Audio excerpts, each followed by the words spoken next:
Olá, meus caros, vamos ao nosso módulo 6, encerrar o tema dos princípios setoriais do direito ambiental, tratando dos nossos últimos princípios. Tratamos de princípios do direito ambiental nos módulos 4, 5, 6, e agora então nesse módulo 6 nós encerramos esse tema, iniciando pelo princípio da função socioambiental da propriedade.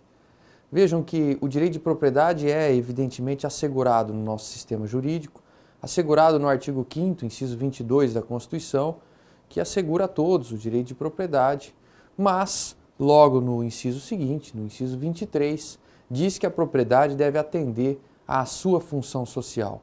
Faz isso porque o direito de propriedade que nós conhecemos hoje, o direito de propriedade de hoje em dia, não é o mesmo direito de propriedade de outras épocas, não atende àquela concepção individualista, absolutamente individualista, mas atende sim agora a uma concepção mais coletiva, mais preocupada com aspectos comunitários desse direito de propriedade. E é por isso que a Constituição afirma que a propriedade deve atender à sua função social, deve ser exercida de acordo com as exigências do bem-estar geral, de acordo com os interesses da coletividade. Não só o artigo 5º, inciso 23, faz isso, como o artigo 170, quando estabelece os princípios da ordem econômica, arrola lá entre esses princípios a função social da propriedade. Sim, porque esse direito de propriedade deve ser exercido de maneira consentânea, de maneira conforme com os interesses de toda a coletividade. Vejam que o Código Civil, próprio Código Civil, o ambiente propício para tratar do direito de propriedade. De fato, a lei que tem essa primazia de cuidar desse direito, estabelece lá no artigo 1228 que o direito de propriedade deve ser exercido em consonância com as suas finalidades econômicas e sociais e destaca bastante a questão ambiental, dizendo de modo que sejam preservados a flora, a fauna, as belezas naturais, o equilíbrio ecológico e o patrimônio cultural, bem como evitada a poluição do ar e das águas. Vê-se, portanto, percebe-se que o aspecto ambiental é bastante destacado. O aspecto ambiental, de fato, representa um componente importantíssimo da função social da propriedade e é por isso que nós podemos falar numa função socioambiental da propriedade. A própria Constituição, aliás, diz como uma propriedade imóvel cumpre a sua função social ou a sua função socioambiental. Vejamos o texto da Constituição. A Constituição divide essa questão tratando da zona rural num primeiro momento e em outro dispositivo da zona urbana. Com relação à propriedade rural, isso está estabelecido no artigo 186 da Constituição. A função social é cumprida pela propriedade rural quando ela atende a alguns requisitos. E nós podemos ver esses requisitos no artigo 186. Um aproveitamento racional e adequado do espaço, da propriedade, uma utilização adequada dos recursos naturais disponíveis e preservação do meio ambiente, observância da legislação trabalhista e, finalmente, exploração que favoreça o bem-estar dos proprietários e dos trabalhadores. Percebe-se, portanto, que a questão ambiental é essencial quando se trata de avaliar a função social da propriedade rural. Com relação a isso ainda, nota-se que a propriedade rural que cumpre a sua função social evita a chamada desapropriação-sanção. A Constituição trata de maneira tão importante desse aspecto da função social e, portanto, da função ambiental também, que pune o proprietário que descumpre essa função com uma espécie de desapropriação, que é a chamada desapropriação-sanção. Se formos ao artigo 184, você vê lá que a União pode desapropriar, para fins de reforma agrária, o imóvel rural que não esteja cumprindo sua função social. E veja que, nesse caso, a desapropriação, diferentemente daquela desapropriação comum, ela não enseja indenização em dinheiro. A indenização, sim, deve ser paga em títulos da dívida agrária, que podem ser resgatados em até 20 anos. Percebe-se, pois, que ela é bastante desvantajosa, bastante prejudicial ao interesse do proprietário, de modo que o constituinte quer é que de fato se cumpra a função socioambiental da propriedade.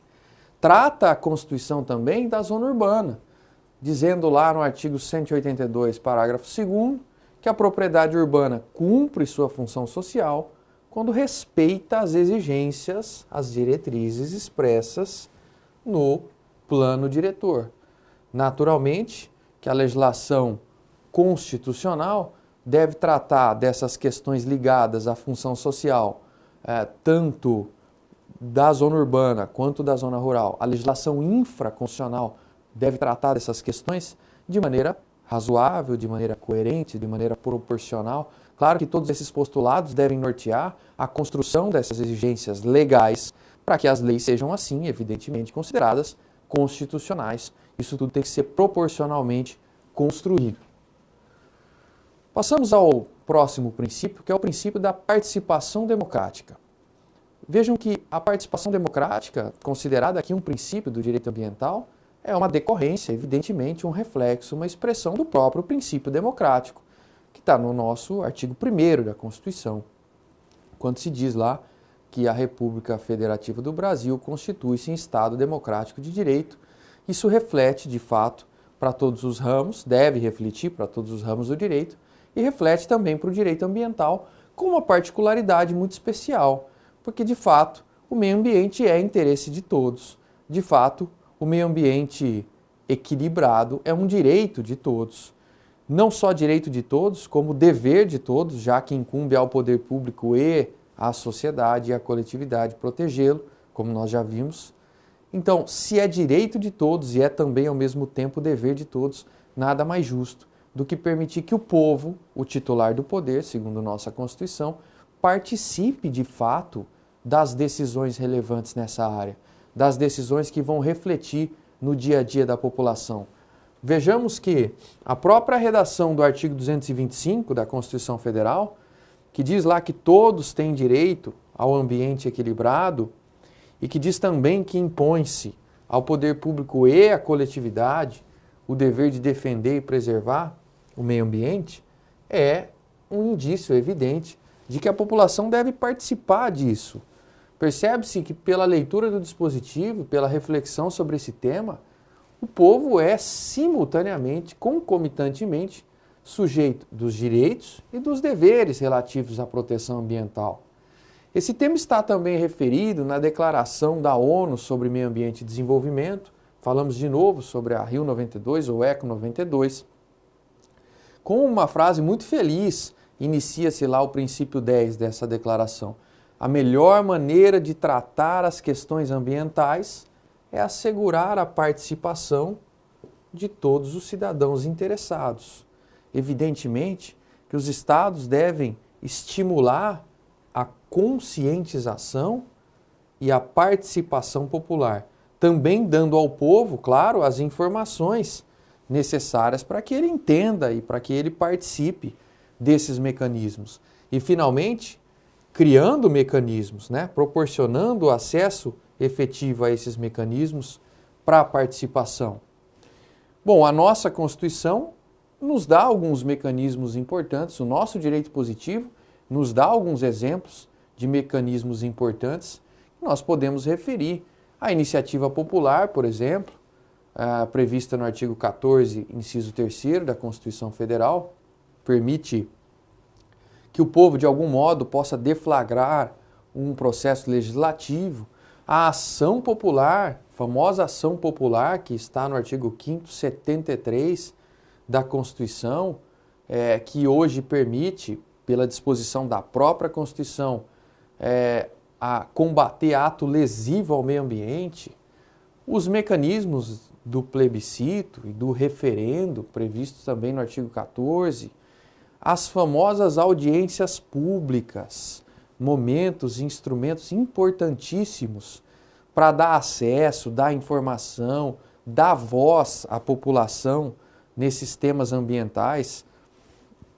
O direito de petição, o mais elementar dos instrumentos, lá no artigo 5º, inciso 34, previsto, que permite a todos peticionar aos poderes públicos em defesa de direitos ou contra ilegalidades, o direito de representação, que de algum modo também é uma decorrência do direito de petição, mas que a gente pode mencionar aqui expresso na Lei Complementar 140/11, que trouxe importantes inovações sobre competências dos entes federativos, sobre licenciamento. Vamos tratar dessa lei complementar nos próximos módulos. São então alguns exemplos de instrumentos jurídicos que viabilizam a participação democrática na proteção ambiental. Precisamos também fazer referência, claro, ao direito à informação, porque é impossível o povo participar de uma maneira válida, de uma maneira eficaz desses processos decisórios, se ele não conhecer, se ele não tiver os dados, as informações necessárias para entender os problemas, para buscar soluções, para enxergar as possíveis alternativas. Daí a grande importância do direito à informação, de dar ao povo as informações necessárias para que ele possa participar. Passamos então ao princípio da igualdade entre as gerações, também chamado princípio da equidade intergeracional. Eu costumo dizer que é o mais belo dos princípios do direito ambiental, porque de fato plenamente ligado à ideia de solidariedade. É preciso entender que o meio ambiente é relevante, é direito das gerações atuais, das pessoas hoje viventes, mas também é direito, também é relevante para as gerações futuras, de modo que a nossa preocupação tem que ser com níveis sustentáveis de utilização dos recursos naturais para as nossas gerações e também para as gerações futuras. É essa a ideia que está contida nesse princípio da igualdade entre as gerações. Vejamos que o caput do artigo 225, para lembrar dele de novo, categoricamente expressa que impõe-se ao poder público e à coletividade o dever de defender e preservar o meio ambiente para as presentes e futuras gerações. É clara a expressão desse princípio da igualdade entre gerações. Embora seja oportuno mencionar que podem ser citadas duas vertentes da equidade, dessa igualdade entre gerações. Colocamos aqui uma citação do professor Edson Milaré, em que se diz que existem dois tipos de solidariedade, a sincrônica e a diacrônica. A sincrônica, o que quer dizer ao mesmo tempo, trata das relações entre comunidades, entre sociedades que convivem no tempo. Então, solidariedade sincrônica diria respeito àquela que permeia relações, por exemplo, entre a população do Brasil e a população da Argentina, que hoje convivem, que hoje vivem. Então, duas populações, duas comunidades diferentes que vivem ao mesmo tempo. Essa seria a solidariedade sincrônica. A solidariedade diacrônica seria, sim, aquela através do tempo, aquela referente a gerações que se sucedem no tempo. Então, essa sim, aquela tratada no caput do artigo 225, que fala de gerações atuais e gerações futuras. A necessidade, então, de se pensar nessa solidariedade nesses dois aspectos. Nós vamos tratar, então, do nosso último princípio, que é o princípio da natureza pública da proteção ambiental. Essa ideia da natureza pública da proteção ambiental contém dois sentidos. Em primeiro lugar, é pública essa natureza, esse perfil da proteção ambiental, porque ela beneficia a todos, porque é direito de todos os cidadãos ver o ambiente ecologicamente equilibrado, ter um ambiente ecologicamente equilibrado. Em segundo lugar, porque é dever de todos, como vimos já no artigo 225, é dever do Estado e da coletividade e de toda a comunidade proteger o meio ambiente, garantir esse meio ambiente equilibrado para hoje e para o futuro. Então é nesse sentido que se diz da natureza pública da proteção ambiental.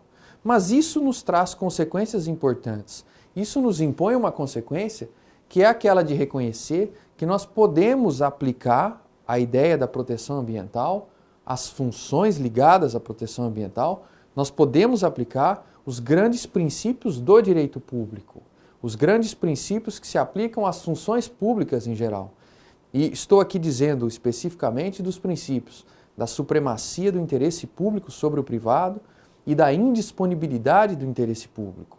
O primeiro, a supremacia do interesse público sobre o privado, preconiza que em inúmeras situações nós vamos lidar com um certo conflito, com uma certa controvérsia entre um interesse público, entre um interesse coletivo e um interesse privado, um interesse tipicamente individual. E numa situação desse tipo, deve, via de regra, prevalecer o interesse coletivo. Deve sucumbir, deve dar passagem o interesse individual. Essa é a ideia contida no princípio da supremacia do interesse público sobre o privado, tanto criticado na atualidade por muitos autores, mas tão relevante para a construção de uma noção coletiva do Estado e da sociedade. Vejam que não for para privilegiar um interesse coletivo, então não haveria necessidade de se reunir, de nos reunirmos, de se reunirem as pessoas numa determinada organização estatal, numa determinada sociedade. Então, é essencial a construção dessa ideia, o princípio da supremacia do interesse público sobre o privado.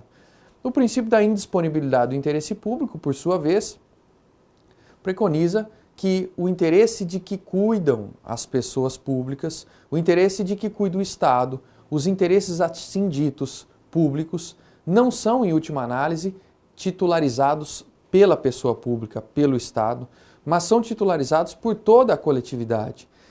São interesses de todos. E se são interesses de todos, são para o Estado, para a administração, para o administrador, indisponíveis, irrenunciáveis, porque não são sua propriedade, são titularizados por toda a coletividade. Essas duas ideias fundamentais para o direito público são perfeitamente aplicáveis ao direito ambiental, como a gente pode ver por esses singelos exemplos. Vejam que a supremacia do interesse público é o que sustenta perfeitamente um instituto como a Reserva Legal Florestal, que atinge, que deve nortear o exercício do direito de propriedade. Em toda a propriedade rural deve haver lá um percentual mínimo de vegetação nativa, algo que nós vamos estudar na legislação florestal. Isso é perfeitamente sustentado, isso é fundamentado nesse princípio da supremacia do interesse público sobre o privado. Por sua vez, a indisponibilidade do interesse público pode ser vista na atuação de órgãos administrativos de fiscalização, por exemplo, que, constatando uma infração ambiental, tem poder para autuação, tem poder para agir, e se tem poder, tem também dever de agir. Então não fica a seu critério, não há discricionariedade nesse tipo de decisão, justamente em função da indisponibilidade do interesse público, porque o interesse de que eles cuidam não é, em última análise, deles, é o interesse de todos, e é por isso, então, para eles, indisponível e irrenunciável. Essas eram as observações mais relevantes sobre os princípios setoriais do direito ambiental, e nós voltamos no próximo módulo, no módulo 7, aí para tratar da Política Nacional de Meio Ambiente, da Lei 6938 de 81, a primeira grande lei ambiental do país. É disso que nós vamos tratar no módulo 7. Até lá!